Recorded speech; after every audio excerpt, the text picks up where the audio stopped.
Se arrodilló en la oscuridad del bosque, recogió lodo negro y espeso en un cubo de madera y se lo pintó en las botas como si fuera pintura de guerra.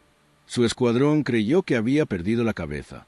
3 días después, ese cubo de lodo salvaría a 17 soldados dormidos de ser degollados. Bélgica, diciembre de 1944. El bosque de las Ardenas. La nieve caía a borbotones, árboles de hoja perenne densos como muros, y en algún lugar, infiltrados alemanes vestidos con uniformes estadounidenses, hablando un inglés perfecto, portando documentos falsos y cuchillos afilados. El soldado de primera clase Daniel Kern no debería haber estado allí. Había crecido rastreando ciervos y coyotes en los bosques del norte de Michigan, aprendiendo a leer hojas y hierbas dobladas de su abuelo Jiwa. El ejército quería convertirlo en mecánico.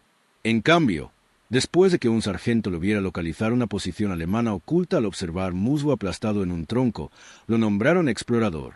Ahora tenía 23 años. Era delgado como un palo, con barro permanente bajo las uñas y fama de encontrar cosas que nadie más podía ver. Su unidad, un pelotón de reconocimiento adscrito a la 99ª División de Infantería, dependía de él para avanzar, analizar el bosque e informar sobre las acciones del enemigo.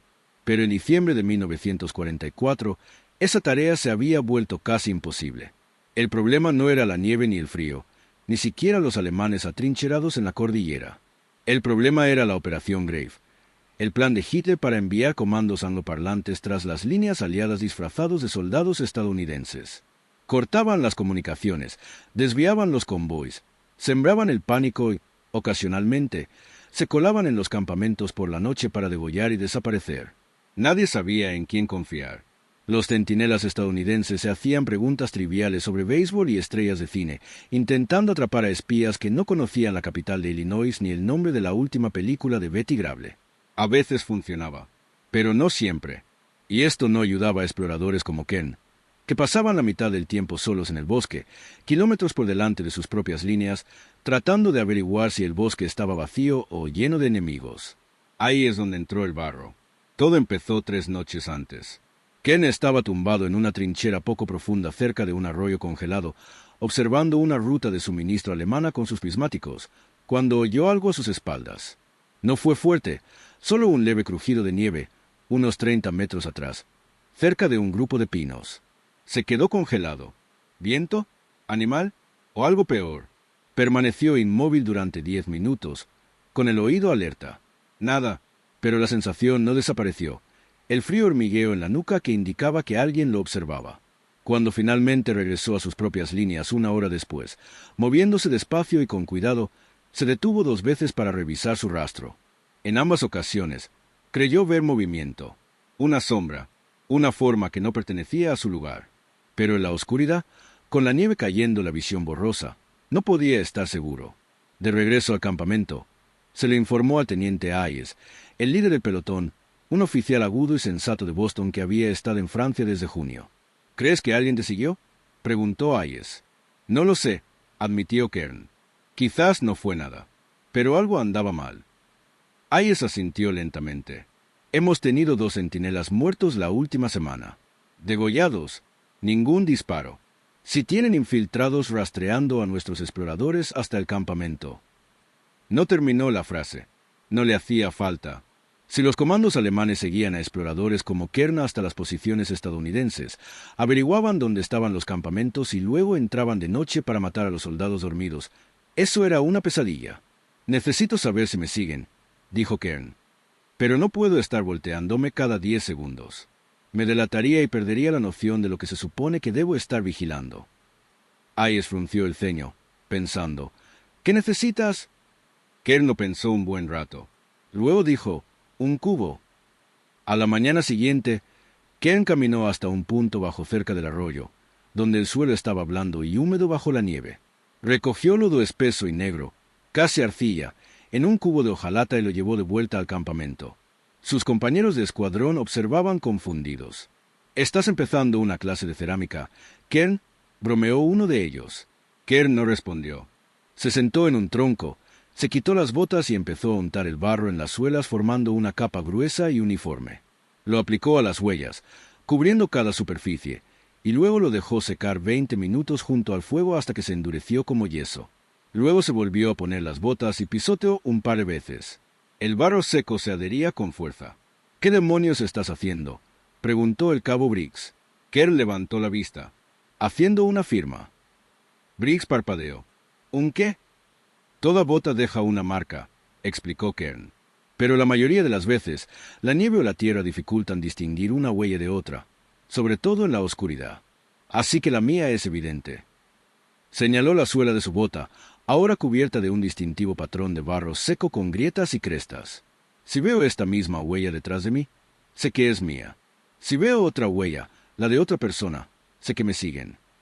Briggs lo miró fijamente. Eso es realmente inteligente. —¿O loco? —murmuró alguien. —Tal vez ambas cosas —dijo Kern. Esa tarde volvió a salir. La misión era sencilla. Avanzar 3 kilómetros al noreste, vigilar un cruce que los alemanes usaban para transportar suministros por la noche e informar. Un reconocimiento estándar. Kern lo había hecho una docena de veces. Pero esta vez estaba mirando tanto su propia retaguardia como el frente del enemigo. Avanzaba lentamente por el bosque, con el rifle colgado y la vista escrutando. Cada 50 metros, se detenía y miraba hacia atrás, buscando huellas en la nieve. Al principio, nada. Solo las distintivas marcas de sus botas, cubiertas de barro, que se extendían entre el polvo blanco, fáciles de detectar incluso con poca luz. Luego, después de 1 milla aproximadamente, lo vio. Un segundo juego de impresiones. No es suyo.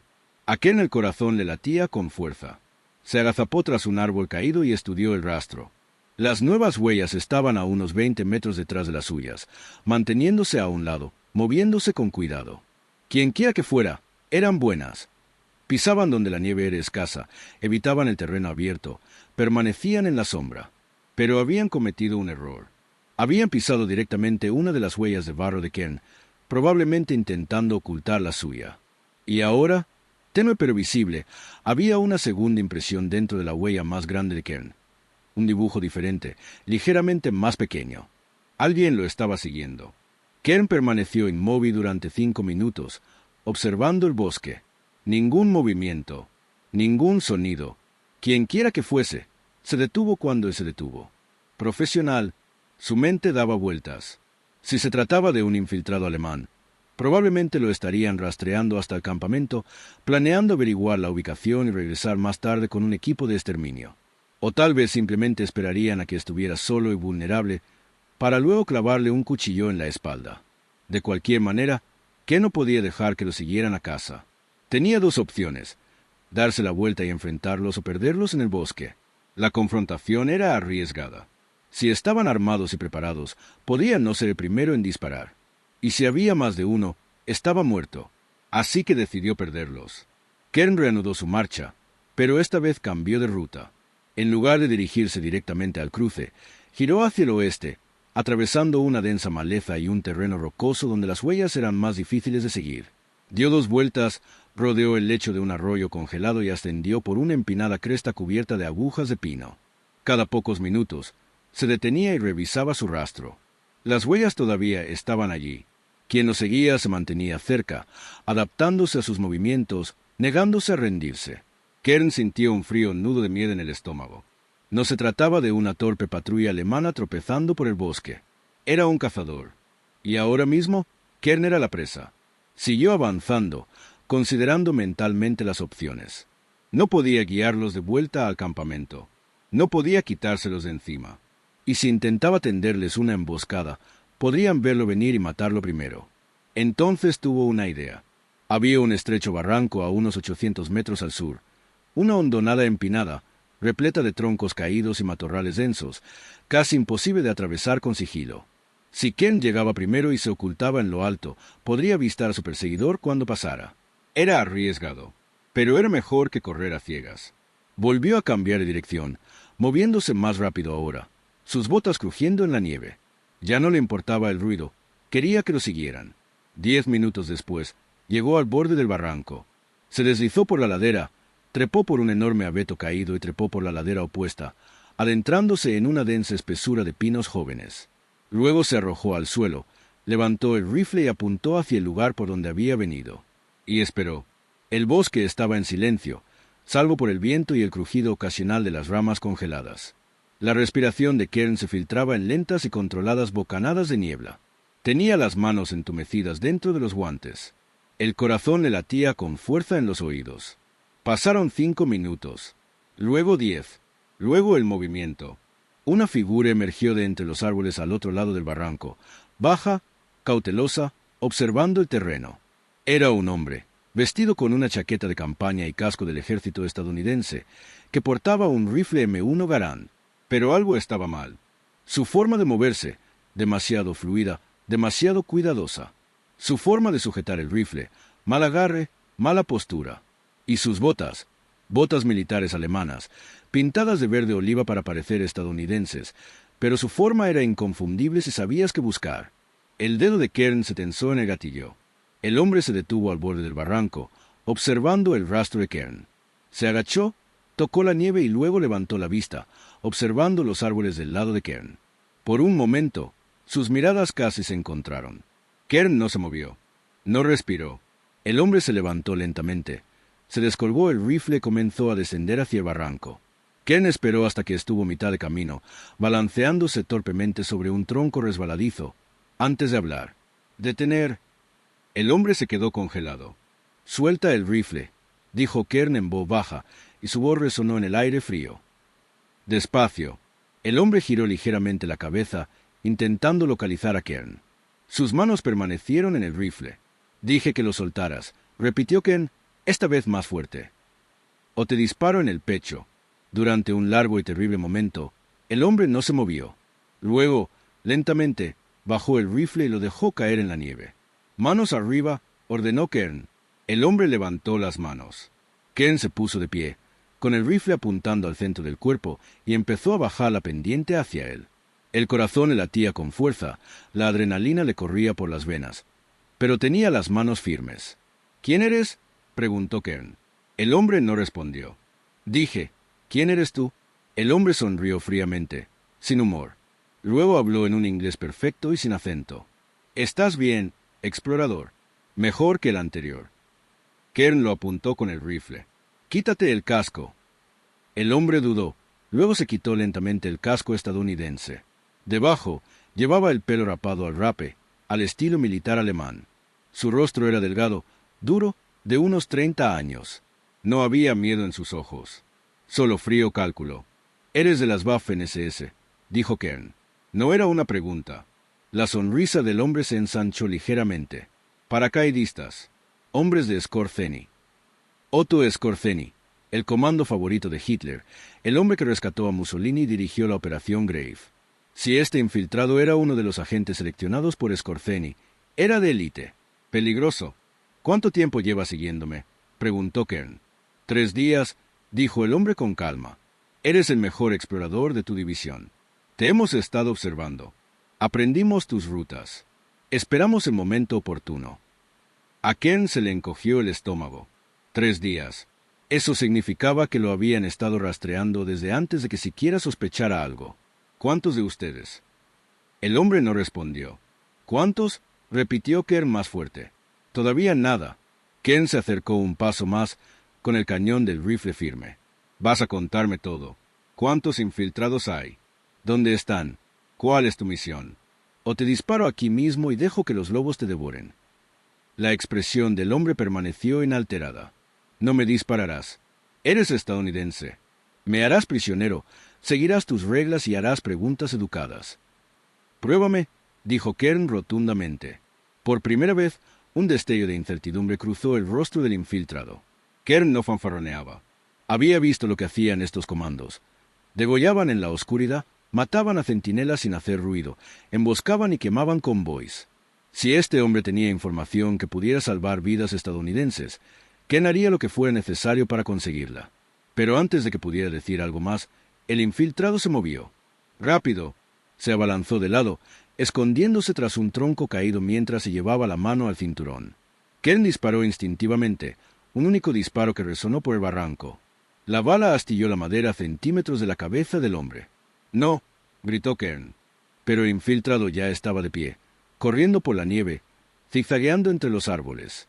Kern volvió a disparar, pero falló. Y luego otra vez. El hombre desapareció entre la espesura al otro lado del barranco. Kern maldijo y corrió tras él, con las botas golpeando la nieve y el rifle en alto. Se abrió paso entre la maleza, con las ramas golpeándole la cara y los pulmones ardiendo. Más adelante, oía al infiltrado abriéndose paso a toda velocidad por el bosque. Entonces el sonido se detuvo. Kern se quedó paralizado, respirando con dificultad, observando los árboles. Nada, ningún movimiento, ningún ruido. Se agachó, con el corazón palpitante, y escuchó. 5 segundos, 10, 20. Luego, un leve susurro a su izquierda. Kern se giró, con el rifle en alto, y vio al infiltrado apoyado en un árbol a 9 metros de distancia, con una mano apretada contra el costado. La sangre se filtraba entre sus dedos, oscura contra la nieve. Después de todo, le habían dado. No fue un disparo mortal, pero suficiente. El hombre miró a Kern, jadeante y pálido. Luego volvió a sonreír, con la misma expresión fría y sin humor. «Eres mejor de lo que pensaba, explorador». Kern mantuvo su rifle apuntado. «Se acabó. Suelta lo que tengas en la mano». La otra mano del infiltrado se levantó lentamente, sosteniendo una pequeña granada, una granada de palo alemana, con el seguro ya retirado. La sangre de Kern se heló. «Si te suelto», dijo el hombre en voz baja, «ambos moriremos». Kern no se movió. Su mente daba vueltas. Si le disparaba al infiltrado, la granada caería y detonaría. Si corría, el hombre podría lanzarla y matarlo. Si no hacía nada, el infiltrado podría usar la granada para inmolarse de todos modos, llevándose a Kern con él. Estancamiento. «No tienes que hacer esto», dijo Kern con cuidado. «Estás herido. No te escaparás. Pero puedes vivir. Dime lo que necesito saber y te conseguiré ayuda médica». El infiltrado rió, una risa corta y amarga. «¿Ayuda médica? Para que me tortures y luego me ahorques por espía». «No torturamos a los prisioneros», dijo Kern. «Seguimos la Convención de Ginebra». «Y llevo tu uniforme», replicó el infiltrado. «Eso me convierte en espía, no en soldado. Ya sabes lo que les pasa a los espías». No se equivocaba. Según las leyes de la guerra, los combatientes descubiertos disfrazados de enemigos podían ser ejecutados. Kern había oído los rumores. Infiltrados alemanes capturados con uniformes estadounidenses, sometidos a consejo de guerra y fusilados. «Tal vez», dijo Kern, «pero sigues vivo ahora mismo. Y puedes seguir así si hablas». El infiltrado apretó la granada con más fuerza. La sangre goteaba sin parar de su costado, manchando la nieve. Su rostro palidecía. «¿Cuántos son?», preguntó Kern de nuevo, esta vez con más suavidad. «¿Cuántos infiltrados tienen en la mira mi unidad?».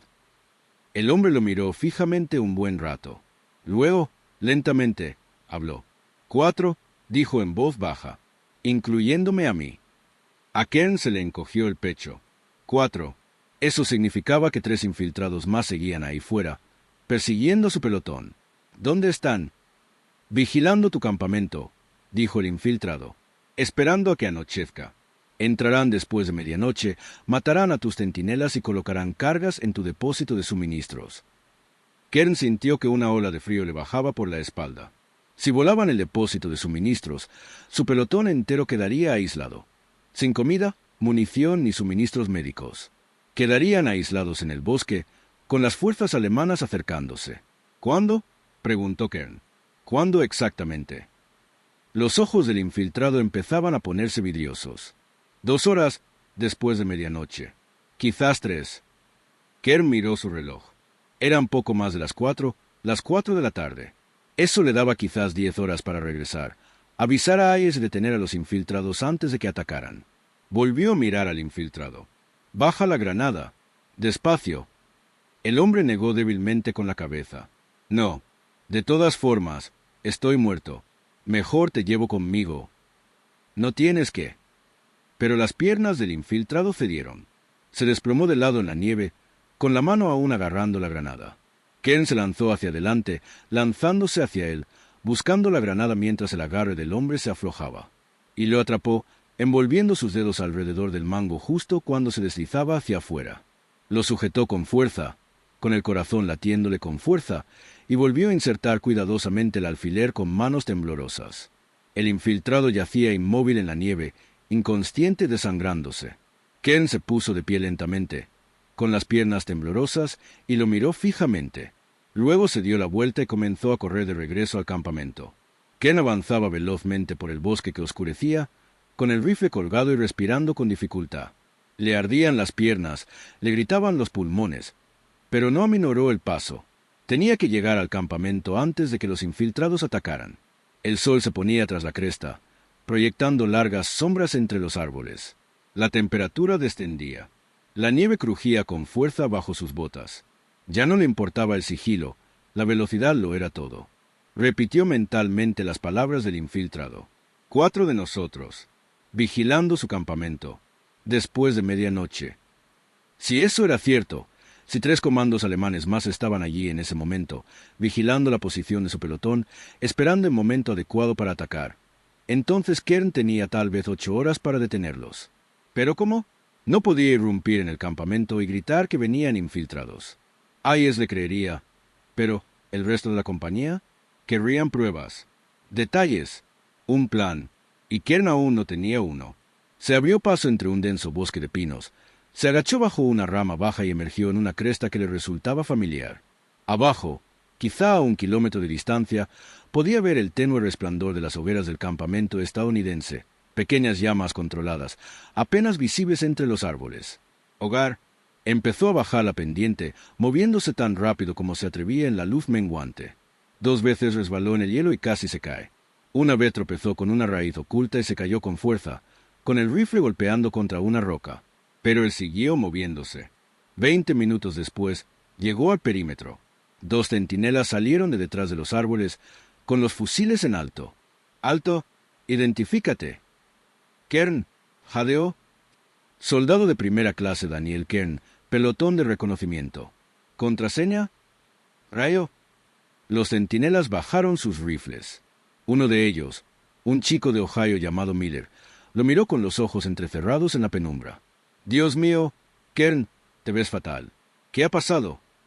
«¿Dónde está el teniente Hayes?», preguntó Kern, aún respirando con dificultad. «Tienda de mando». «Pero...» Kern ya se movía, corriendo junto a ellos hacia el campamento. Los soldados levantaron la vista de sus fogatas al pasar, sorprendidos por su urgencia.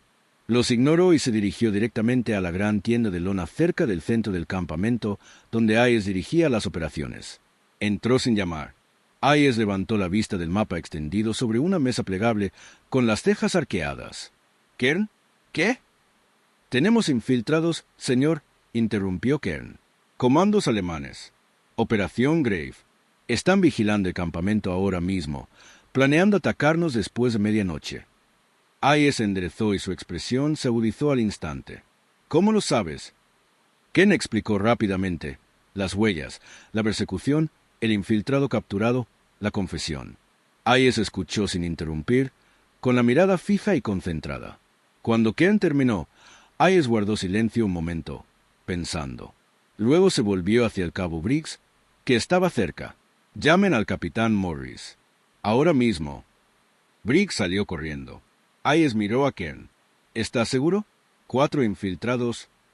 «Eso dijo, señor. 3 siguen activos, apuntando a nuestro depósito de suministros». Hayes maldijo en voz baja.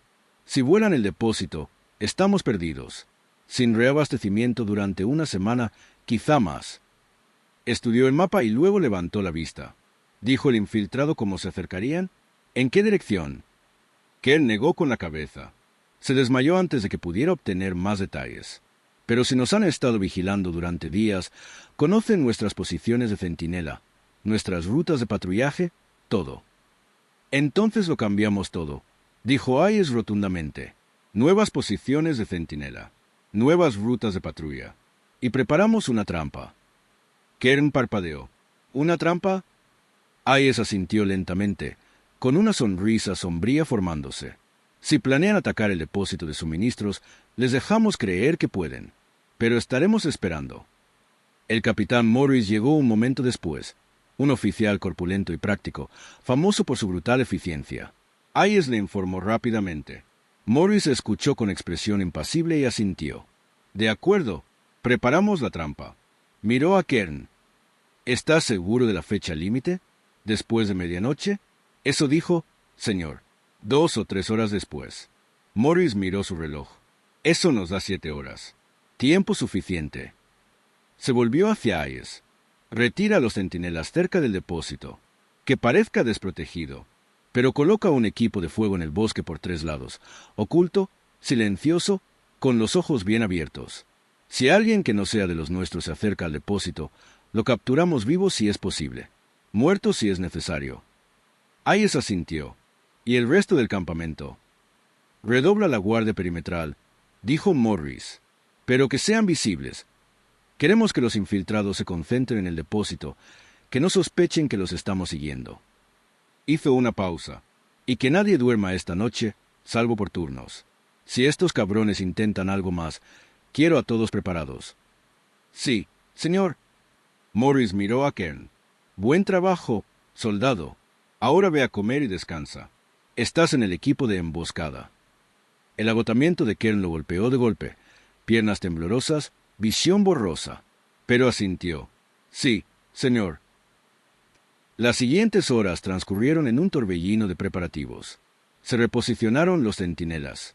Los equipos de bomberos se desplegaron en posiciones ocultas alrededor del depósito de suministros, 3 grupos de 4 hombres cada uno, ocultos entre la espesura y las trincheras cubiertas de nieve, con los fusiles cargados y la vista escrutando la oscuridad. Kern fue asignado al grupo del teniente Hayes, a 30 metros al oeste del depósito, escondido tras un roble caído cubierto de nieve. Desde allí, tenía una vista clara del avance desde el bosque. El campamento se sumió en un silencio incómodo. Las fogatas se apagaron.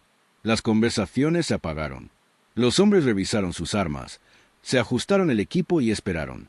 Ken estaba sentado con la espalda apoyada en el roble, con el rifle sobre el regazo, observando la línea de árboles. Le dolía el cuerpo. Tenía las manos entumecidas. Pero su mente estaba alerta, explorando posibilidades. ¿Y si el infiltrado hubiera mentido? ¿Y si hubiera más de 4?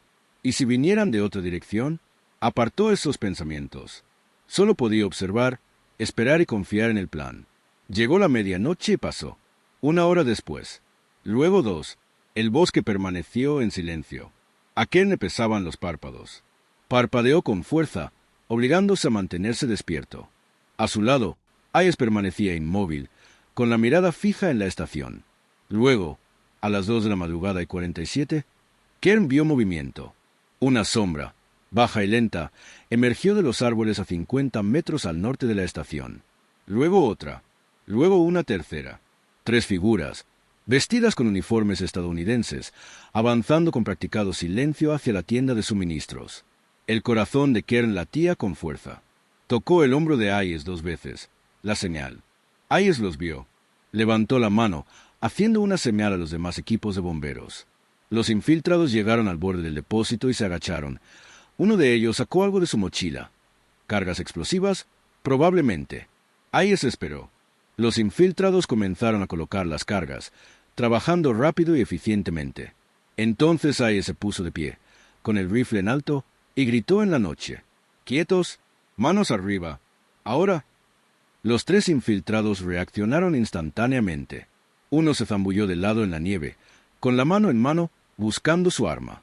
Otro giró hacia la voz de Hayes, con el rifle en alto. El tercero salió disparado hacia la línea de árboles, corriendo a toda velocidad. Hayes disparó primero, un único y agudo estallido que resonó por todo el campamento. El infiltrado con el rifle se sacudió hacia atrás y se desplomó. Los demás equipos de fuego abrieron fuego un segundo después. Los fogonazos iluminaron la oscuridad y las balas atravesaron la noche. El infiltrado que había cogido su arma disparó un tiro, fuerte y descontrolado, antes de que 3 balazos le impactaran en el pecho y lo derribaran. Cayó al suelo con fuerza y no se movió. El tercero, el corredor, casi lo logró. Iba rápido, zigzagueando por la nieve, casi llegando a la línea de árboles cuando Kern apuntó y disparó. La bala le dio en la pierna. Cayó al suelo con un grito, rodando hacia la nieve. «¡Alto el fuego!», gritó Hayes. «¡Alto el fuego!». El tiroteo cesó. El silencio se apoderó de todo, roto solo por la respiración agitada del corredor y el zumbido en los oídos de Kern. Los soldados salieron de posiciones ocultas, con los fusiles apuntando, rodeando la zona. Los médicos se adelantaron. El capitán Morris apareció, dando órdenes, tomando el control. Kern permaneció detrás del roble, con el rifle aún en alto, observando los cuerpos. 2 no se movían. El tercero, el corredor, se retorcía en la nieve, agarrándose la pierna. La sangre corría oscura y veloz. Hayes se levantó y avanzó hacia el infiltrado caído, con el arma preparada. Kern lo siguió. Llegaron hasta el herido y se detuvieron junto a él. Era joven, de unos 25 años, con el pelo rubio claro y el rostro contraído por el dolor. Los miró con los ojos muy abiertos y escupió algo en alemán. «Nos pide que no le disparemos», tradujo Briggs en voz baja. Había crecido en un hogar de habla alemana en Pensilvania. Hayes se agachó, con el rifle listo. «Dile que no morirá si coopera». Briggs tradujo. El infiltrado asintió frenéticamente, jadeando. «Pregúntale si hay más», dijo Hayes. Preguntó Briggs. El infiltrado negó con la cabeza y luego habló rápidamente en alemán, con las palabras saliendo a borbotones. «Dice que solo son ellos 3», tradujo Briggs. El cuarto, el que Kern capturó, era su mejor rastreador. Sin él, no estaban seguros de dónde estaban los centinelas, así que esperaron más de lo previsto. Hayes miró a Kern. «Tenías razón. 4 infiltrados. Los atrapamos a todos». Kern dejó escapar un suspiro lento, mientras la tensión se disipaba de su cuerpo. Se acabó. Morris se acercó, estudió al infiltrado herido y luego miró a Hayes. «Que lo curen y lo preparen para el interrogatorio. Quiero saberlo todo. Cómo atravesaron nuestras líneas, qué más planea la gente de Skorzeny, todo». «Sí, señor». Morris se volvió hacia Kern. «Salvaste 17 vidas esta noche, soldado. Quizás más». Hizo una pausa. «¿Ese cubo de barro? ¿Qué cosa más inteligente que he visto en esta guerra?» Kern no supo qué decir. Solo asintió. Morris le dio una palmada en el hombro y luego se alejó gritando órdenes para asegurar el perímetro y barrer los bosques circundantes. Hayes se levantó y miró a Kern. «Duerme un poco. Te lo has ganado». Kern asintió de nuevo, demasiado exhausto para hablar. Se colgó el rifle, se dio la vuelta y regresó a su tienda, con las piernas temblorosas y la mente entumecida. Detrás de él, los médicos atendían al infiltrado herido y los soldados se llevaban los cuerpos. El campamento bullía de ruido, movimiento, gritos, órdenes, el crepitar de las radios. Pero Kern apenas lo oyó. Llegó a su tienda, se agachó dentro y se desplomó en su catre sin siquiera quitarse las botas.